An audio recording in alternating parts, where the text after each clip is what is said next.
La louange est à Allah, le Seigneur des mondes, et que Allah élève davantage les degrés et les grades du prophète Mohammed. La prière comporte des piliers et elle comporte des actes recommandés. Sans les piliers, la prière n'est pas valable. Quant aux actes recommandés, si on les abandonne, la prière est valable, mais on rate des récompenses. Les piliers de la prière sont au nombre de 17. 1. L'intention. C'est faire l'intention dans le cœur d'accomplir la prière obligatoire du dhuhr par exemple, en même temps que le takbir, en même temps qu'on dit Allahu Akbar. On dit alors dans son cœur Usalli farda al-dhuhr, ce qui signifie j'accomplis la prière obligatoire du dhuhr. 2. Le takbir d'entrée en rituel, takbiratul ihram. C'est le premier takbir de la prière. On dit de façon à pouvoir s'entendre Allahu Akbar. 3. Être debout dans les prières obligatoires pour celui qui en est capable, c'est-à-dire que c'est une condition de se tenir debout dans la prière obligatoire pour celui qui en est capable. 4. La récitation de la Fatiha avec la Basmala, c'est-à-dire avec Bismillahirrahmanirrahim et avec les lettres doublées. Et il est un devoir de la réciter sans interruption qui excède le temps de la respiration et de sortir les lettres de leur point de prononciation. 5. L'inclination, telle que les paumes des mains puissent atteindre les genoux.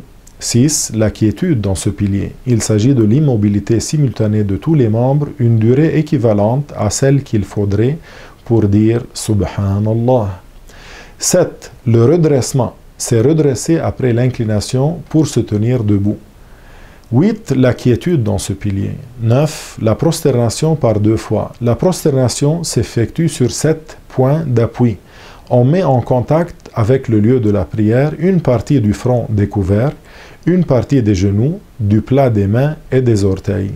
10. La quiétude dans ce pilier. 11. La position assise entre les 2 prosternations. 12. La quiétude dans ce pilier.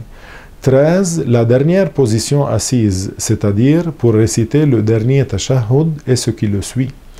14. Réciter le dernier tashahhud dont le minimum est التحيات لله سلام عليك أيها النبي ورحمة الله وبركاته سلام علينا وعلى عباد الله الصالحين أشهد أن لا إله إلا الله وأن محمدا رسول الله. La manière la plus complète consiste à dire التحيات المباركات الصلوات الطيبات لله السلام عليك أيها النبي ورحمة الله وبركاته السلام علينا وعلى عباد الله الصالحين أشهد أن لا إله إلا الله وأشهد أن محمدا رسول الله. 15. L'invocation en faveur du prophète Mohammed dont le minimum est Allahumma salli ala Muhammad. 16. As-salam, dont le minimum est de dire Assalamu alaykum. 17. Respecter l'ordre, c'est-à-dire selon ce qui a été cité. Si par exemple on se prosterne avant de faire l'inclination délibérément, la prière est annulée. Enfin, je demande à Allah Ta'ala d'augmenter notre science de religion, de nous accorder la bonne intention et la bonne compréhension. Walhamdulillahi Rabbil Alamin.